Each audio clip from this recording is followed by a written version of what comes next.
Dear students, Assalamu alaikum and welcome to my channel.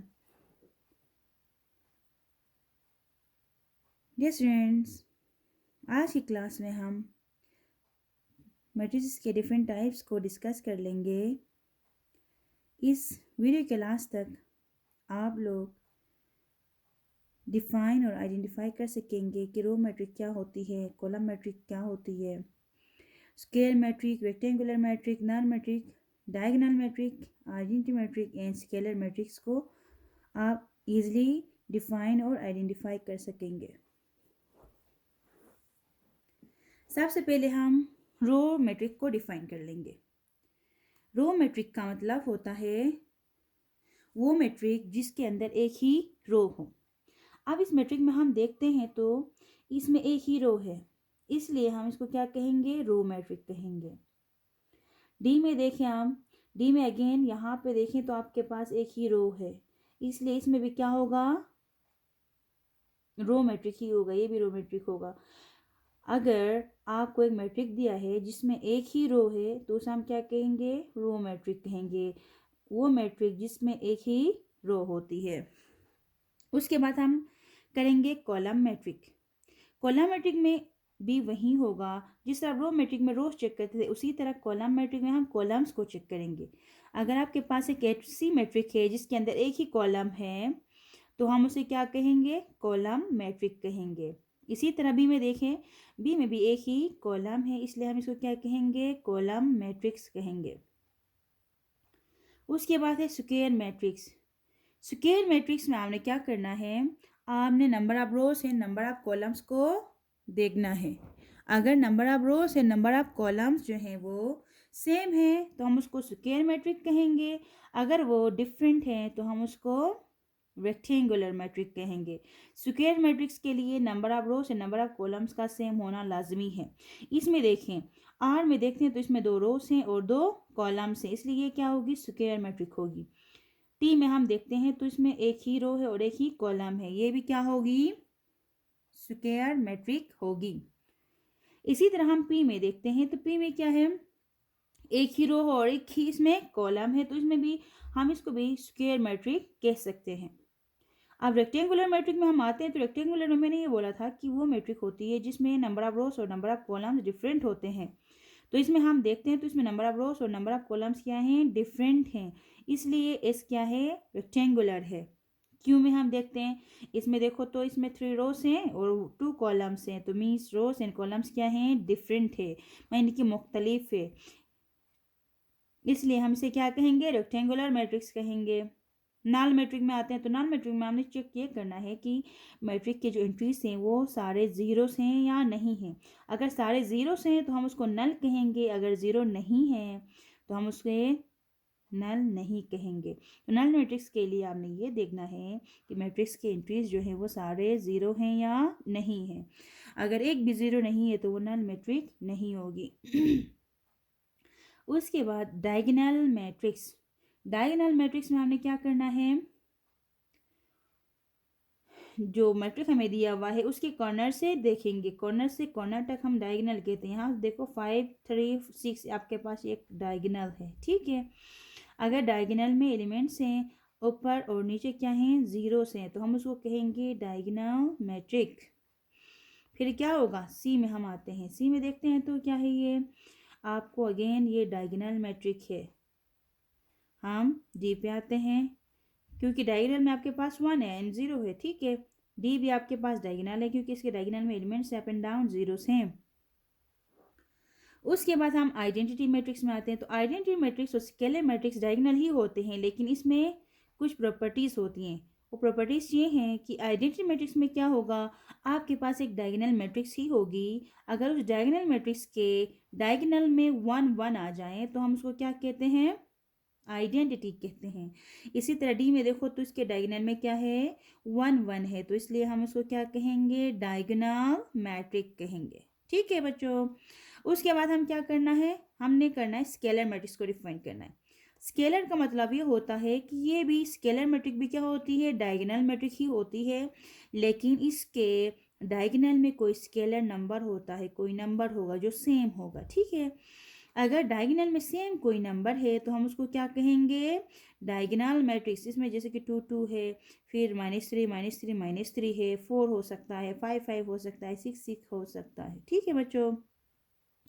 उसके बाद हमने एक नोट लिखा है, मैंने इधर एक नोट लिखा है। नोट में ये आपके लिए कोई एमसीक्यूज वगैरह में आ सकते हैं, जिसमें ये है कि the scalar and identity matrices are diagonal matrices, यानी कि जो स्केलर और आइडेंटिटी मैट्रिसेस होते हैं वो हमेशा डायगोनल मैट्रिसेस होती हैं। ठीक है बच्चों, क्योंकि ये डायगोनल के भी डायगोनल में ही एलिमेंट्स होते हैं। स्केलर में ये होता है कि वो सेम एलिमेंट्स होते हैं, और आइडेंटिटी में क्या होता है, वन ही होता है, ओनली वन होता है, हम उसको डायगोनल मैट्रिक कहते हैं। ठीक है बच्चों।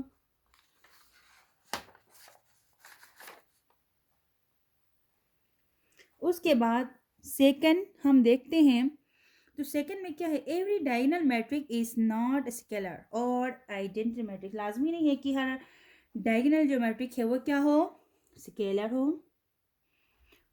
या आइडेंटिटी वो हो भी सकती है, नहीं भी हो सकती है। ठीक है, ये आपने नोट में जो मैंने मेंशन किए हैं ये भी रिमेंबर करना है, ये आपके लिए एमसीक्यूज वगैरह में आ सकते हैं। अब हम एक्सरसाइज नंबर 1.2 सोल्व करने वाले हैं। ठीक है बच्चों। इसमें देखते हैं, from the following matrices identify unit, row, column matrix and null matrix. तो सबसे पहले हम क्या करेंगे, नंबर 1 पे हम देखते हैं तो उसके ऑल एंट्रीज ज़ीरो हैं बच्चों। इधर देखो सारे एंट्रीज क्या हैं, ज़ीरोस हैं, तो इसलिए हम इसको क्या कहेंगे, नल मैट्रिक। उसके बाद हम बी में आते हैं, बी में देखते हैं तो एक ही रो है। ठीक है, इसको हम रेक्टेंगुलर भी कहते हैं, लेकिन इसमें एक ही रो है इसलिए इसका स्पेसिफिक नाम है, जिसे हम क्या कहते हैं, रो मैट्रिक। इसको हम रो कहेंगे, एक ही रो है देखो। इसी तरह सी में एक ही कॉलम है, देखो एक ही कॉलम है इसलिए हम इसको क्या कहेंगे, कॉलम मैट्रिक। डी में आ जाए, आपने जो डिफिनेशंस पढ़े हैं हमने अभी, उनको रिमेंबर करना है, इनको जहन में रखते हुए आपने इनके आंसर्स देने हैं। ठीक है बच्चों। अब ये क्या है, आपके पास एक आइडेंटिटी मैट्रिक है। क्यों है, क्योंकि इसके डायगोनल में 1 1 है। ठीक है, इसलिए हम इसको डायगोनल के आइडेंटिटी कहेंगे, इसको नल कहेंगे क्योंकि इसके एंट्रीज क्या हैं, ज़ीरो से हैं। एफ में आ जाए, एफ में फिर क्या है, देखो बच्चों एक ही कॉलम है इसलिए इसको हम कॉलम मैट्रिक कहेंगे। ठीक है, तो यहाँ तक आपको कोई कन्फ्यूजन नहीं होनी चाहिए। हमने डिफिनेशंस पढ़े हैं, फिर उसके बाद हमने क्या किया बच्चों, एक एक करके एग्जांपल्स भी किए। उसके बाद हम अब एक्सरसाइज से क्वेश्चंस कर रहे हैं। अब एक्सरसाइज से क्वेश्चंस में आपने ना वो डिफिनेशन अपने जहन में रखते हुए उनको अच्छी तरह देखना है, फिर उनके नेम्स लिखने हैं। ठीक है, अभी हम क्वेश्चन नंबर 2 कर रहे हैं। क्वेश्चन नंबर 2 में क्या है, देखो, from the following matrices identify square matrix, rectangular matrix, row matrix, column matrix, identity matrix, null matrix. अब इसमें क्या करना है, आपको मैट्रिसेस दिए हुए हैं, आपने उनके आंसर्स लिखने हैं। तो सबसे पहले हमने देखना स्क्वायर है कि नहीं है। स्क्वायर के लिए हमने ये करना था, इनकी ऑर्डर्स देखनी थी। ऑर्डर्स तो इन ऑर्डर्स में नंबर ऑफ रोज है, नंबर ऑफ कॉलम्स देखनी है। नंबर ऑफ रोज इसमें है 2 और कॉलम्स हैं 3, तो मीन्स 2 और 3 तो सेम नहीं है ना बच्चों, इक्वल नहीं है, इसलिए क्या होगा, ये रेक्टेंगुलर होगा। इसमें आते हैं तो यहाँ पे कॉलम है, कॉलम मेंशन है। अगर कॉलम मेंशन नहीं होता तो हम इसको रेक्टेंगल भी कह सकते थे। ठीक है बच्चों, अब यहाँ पे कॉलम मेंशन है तो हम इसको कॉलम मैट्रिक कहेंगे, क्योंकि इसका नाम कॉलम मैट्रिक है, एक ही कॉलम है इसलिए। इसमें हम आ जाते हैं तो 2 रोज हैं और 2 कॉलम्स हैं, देखो, इसलिए इसका नाम होगा स्क्वायर मैट्रिक।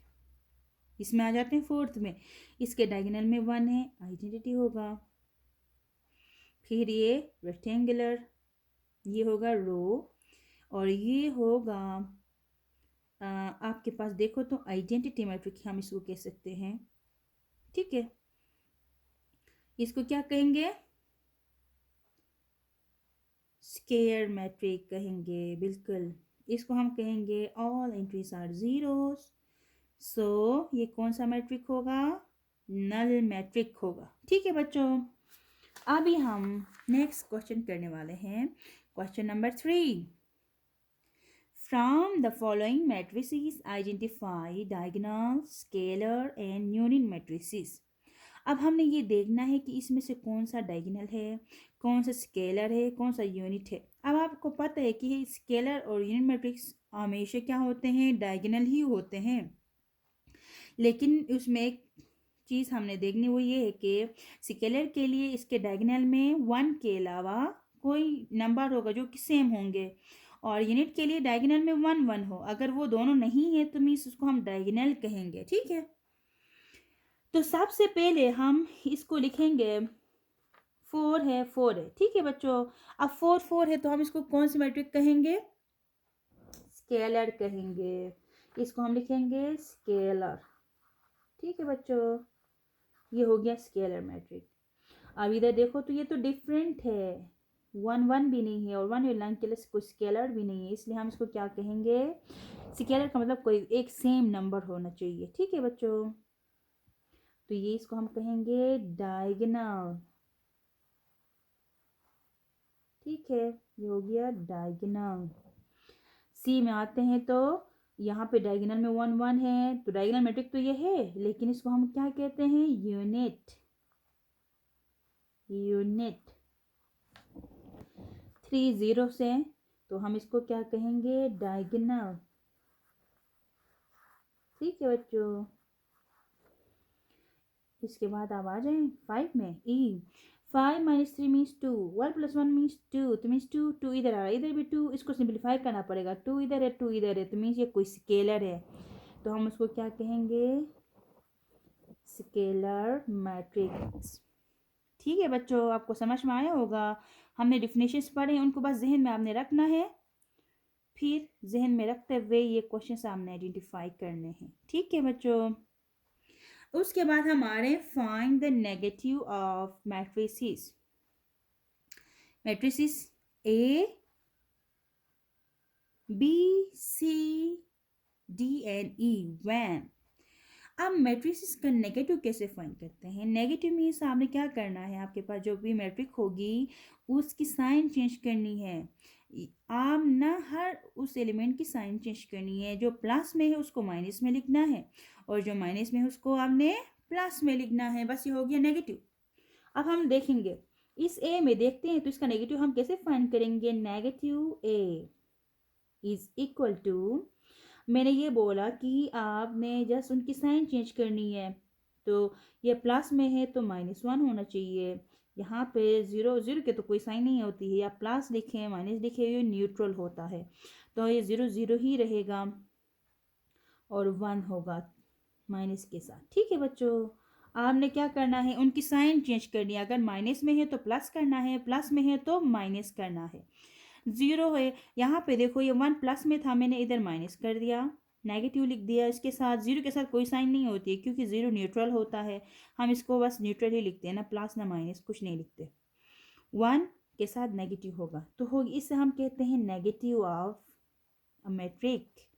अब इसका नेगेटिव भी कैसे फाइंड करेंगे? Negative B is equal to, we again change sign. अब 3 प्लस में है तो क्या होना चाहिए? -3 -2। अब -1 पहले से है तो ये होगा +1, और 1 आप साइन नहीं लिखते, 1 + 1 हो तो प्लस नहीं लिखते हम, ठीक है। और यहाँ पे -1, तो ये आ गया नेगेटिव ऑफ मैट्रिक। फिर हम आ जाते हैं सी पे। सी का नेगेटिव आप कैसे निकालेंगे? अगेन आप साइन चेंज करेंगे, ठीक है बच्चों। नेगेटिव है तो पॉजिटिव लिखना है, पॉजिटिव है तो नेगेटिव, तो इसमें तो सारे पॉजिटिव है तो सारे नेगेटिव हो जाएंगे। -6 -2, ठीक है। तो इसी तरह डी हम करेंगे, तो डी में negative D is equal to +3 +4, क्योंकि ये नेगेटिव पे में पहले से है तो ये प्लस हो जाएगा, ये भी प्लस हो जाएगा, और ये माइनस हो जाएगा, ये भी माइनस हो जाएगा, ठीक है। तो ये आ गया नेगेटिव। इसी तरह हम ई का करेंगे, तो negative E is equal to क्या होना चाहिए इधर? -1 -2 +5 -3, क्योंकि यहाँ पे सिर्फ 5 के साइन माइनस है इसलिए प्लस हो जाएगा, बाकी सारे क्या होंगे? नेगेटिव हो जाएंगे। नेगेटिव में आपने ना जो जो भी मैट्रिक्स आपके पास होगी उसके इंक्रीज की साइन चेंज करनी है, प्लस है तो माइनस करना है, माइनस है तो प्लस करना है, ठीक है। अब हम क्वेश्चन नंबर 5 करेंगे। Find the transpose of each of the following matrices. अब ट्रांसपोज में क्या होता है? ट्रांसपोज का मतलब ये है कि आपके पास जो भी मैट्रिक्स है ना बच्चों, उसको रोज को कॉलम में चेंज करना या कॉलम को रोज में चेंज करना। ठीक है, अगर आप ट्रांसपोज में रोज हैं तो कॉलम में चेंज करोगे तो वो भी ठीक है, अगर आप कॉलम को रोज में चेंज करोगे तो वो ठीक है, क्योंकि दोनों सेम ही आएंगे। ठीक है, अब हम ट्रांसपोज को लिखते हैं ए ट्रांसपोज के लिए ए टी लिखेंगे। ए टी का मतलब होता है ए ट्रांसपोज। ट्रांसपोज मैंने ये बोला कि आपके पास जो रोज से उसको कॉलम में ले जाओ या कॉलम को रोज में ले जाओ। अब कॉलम है ना, इसको हम रो बनाते हैं 0 1 -2, तो ये आपके पास आ गया ट्रांसपोज। ठीक है, आपने क्या करना है, कॉलम्स को रोज में चेंज करना है या रोज को कॉलम में चेंज करना है। बी ट्रांसपोज के लिए क्या करना पड़ेगा, B transpose is equal to, मैंने क्या बोला है, कॉलम को रोज में चेंज करो या रोज को कॉलम में ला। अब ये कॉलम था, हमने रोज में चेंज किया। इधर क्या है, इस रो को हम कॉलम में चेंज कर लेते हैं। 5 1 -6, तो ये आ गया ट्रांसपोज ऑफ बी। ठीक है, इसी तरह सी का ट्रांसपोज कैसे निकालेंगे, कॉलम्स को रोज में चेंज करो, तो ये एक पूरा एक कॉलम है, इसको रो बनाते हैं 1 2 3। ये पूरी जो कॉलम थी अब वो पूरी रो बन गई है। अब ये पूरी कॉलम क्या होगी, रो में चेंज हो जाएगी। तो मीन्स 2 -1 नहीं पढ़ते हैं, इसको नेगेटिव में पढ़ते हैं 0, तो ये आ गया आंसर। ठीक है, हमने ट्रांसपोज किया। ट्रांसपोज में ये होता है कि किसी भी मैट्रिक के रोज को कॉलम में चेंज करना या फिर कॉलम्स को रोज में चेंज करने को क्या कहते हैं, हम ट्रांसपोज कहते हैं। तो आप डी का ट्रांसपोज आप कैसे निकालेंगे, ट्रांसपोज ऑफ डी, अभी हम डी का ट्रांसपोज निकाल लेते हैं। डी ट्रांसपोज में क्या होगा, इस रो को कॉलम में ले जाओ 2 3 0 5। ठीक है, इसको हमने कॉलम बनाया, इसको हमने कॉलम बनाया, ये आंसर आ गया। ठीक है, तो आप ये दोनों ई एन एफ आप अभी कर सकेंगे, मुझे उम्मीद है आप कर सकेंगे, क्योंकि हमने ट्रांसपोज के बहुत सारे क्वेश्चंस किए और ये इजी भी है। आपने जस्ट रोज को कॉलम में चेंज करना है। ठीक है बच्चों, ई में क्या होगा, ई ट्रांसपोज अब हम निकालेंगे। तो ई ट्रांसपोज में ये होगा कि ई ट्रांसपोज इज इक्वल टू, अब हमारे पास है 2 और 3। 2 3 को हमने कॉलम बनाना है, -4 और 5 को हमने कॉलम बनाना है। अब ये दोनों रोज थे, दोनों कॉलम में चेंज हो गए। एफ ट्रांसपोज में भी ऐसे करेंगे 1 2 3 4, तो ये आ गया इसका आंसर। अभी हम क्वेश्चन नंबर 6 कर लेंगे। क्वेश्चन नंबर 6 में हमें क्या करना है, verify that if A is equal to 1 2 0 1 B is equal to this. Verify का मतलब ये होता है कि आपको जो भी इक्वेशन दिया हुआ है उसमें ना हमने लेफ्ट साइड से राइट साइड फाइंड करना या राइट से लेफ्ट में आना या दोनों को एक साथ सोल्व करके इक्वल शो करना होता है। वेरिफिकेशन में हमने शो करके दिखाना पड़ता है कि दोनों साइड इक्वल है या नॉट इक्वल है। ठीक है, अब हम क्या कर लेंगे, इसको वेरीफाई कर लेते हैं। हम इधर लिखेंगे वेरिफिकेशन। ठीक है बच्चों, आप वेरिफिकेशन कर रहे हैं, यानी मीन्स आप शो कर रहे हैं कि लेफ्ट हैंड साइड जो है वो राइट के इक्वल है। उसके लिए मैंने अभी क्या करना है, हमारे पास है A transpose whole transpose is equal to A. सबसे पहले हम लिखेंगे ए, ब्रैकेट में राउंड ब्रैकेट के अंदर हमारे पास एक मैट्रिक्स है जिसका नाम ए है। ए का क्या है, ए आपके पास है 1 0 2 1, इसका ट्रांसपोज है, फिर होल ट्रांसपोज भी है इज इक्वल टू ए। ए का मतलब है आपके पास क्या है 1 0 2 1। ठीक है, अब हम इसको सोल्व करेंगे तो ये आना चाहिए। ट्रांसपोज में मैंने कहा था रोज को कॉलम में चेंज करो, अभी इसका करो ट्रांसपोज करते हैं तो 1 2 0 1। ठीक है, हमने ये सोल्व किया है। ठीक है, अभी बाहर ये वाला ट्रांसपोज इधर मैं लिख देती हूँ। आपने क्या करना है, पहले इसको सोल्व करना है। इसका आंसर आ गया 1 2 0 1। अब जो बाहर ब्रैकेट के बाहर जो होल में ट्रांसपोज था, अभी इसको हम इधर लिखेंगे और इक्वल टू 1 2 0 1। अब हमने इसको ट्रांसपोज को भी तो उठाना है, उठाएंगे तो क्या होगा, इसको हम कॉलम बनाएंगे 1 0 2 1। क्या दोनों इक्वल आ गए, 1 0 2 1। जी हाँ, बिल्कुल इक्वल आ गए। तो मीन्स क्या हो गया, hence A transpose whole transpose is equal to A। मतलब ये हुआ कि अगर हम ए ट्रांसपोज का अगेन ट्रांसपोज ले लेंगे तो फिर वही मैट्रिक आ जाता है। अगर एक ही मैट्रिक है, उस आपने एक ही मैट्रिक है, उसका 2 दफ़ा ना ट्रांसपोज लेने पे क्या आता है, वो मैट्रिक इटसेल्फ आ जाती है। ठीक है, ये एमसीक्यूज में भी आपसे पूछ सकते हैं। इसमें क्या करना पड़ेगा, ये बिल्कुल पार्ट 1 जो है वो पार्ट 2 से सिमिलर है। तो मीन्स हमने इधर क्या करना है, जिस तरह मैंने ए की जगह पे मैट्रिक के लिखा है, अभी आपने बी की जगह पे मैट्रिक बी लिख के ना इसी तरह ही करना है। ट्रांसपोज लोगे तो क्या होगा, दोनों बिल्कुल इसी तरह सेम आ जाएंगे। जब सेम आएंगे तो आप लिखेंगे hence B transpose whole transpose is equal to B. ठीक है, तो ये प्रूफ हो गया। तो ये आप खुद कर लीजिएगा, क्योंकि ये दोनों सिमिलर है, बिल्कुल एक दूसरे के साथ एक जैसे ही है, जस्ट मैट्रिक्स डिफरेंट है, इधर ए है इधर बी है। ठीक है बच्चों, उसके बाद मैंने एक कंक्लूजन इधर लिख दिया है, एक नोट मैंने लिखा है। नोट में मैंने ये कहा है कि if A transpose is equal to A, आपके पास एक मैट्रिक है, उसका आप ट्रांसपोज लेते हो, दोबारा वो ए आ जाता है। मीन्स पहले आपके पास मैट्रिक जो थी उसका हमने ट्रांसपोज लिया, दोबारा वही मैट्रिक ही आती है ट्रांसपोज लेने के बाद भी, तो हम उसे क्या कहते हैं, सिमेट्रिक मैट्रिक्स कहते हैं। ठीक है, उसे हम कौन सी मैट्रिक कहेंगे, सिमेट्रिक मैट्रिक्स।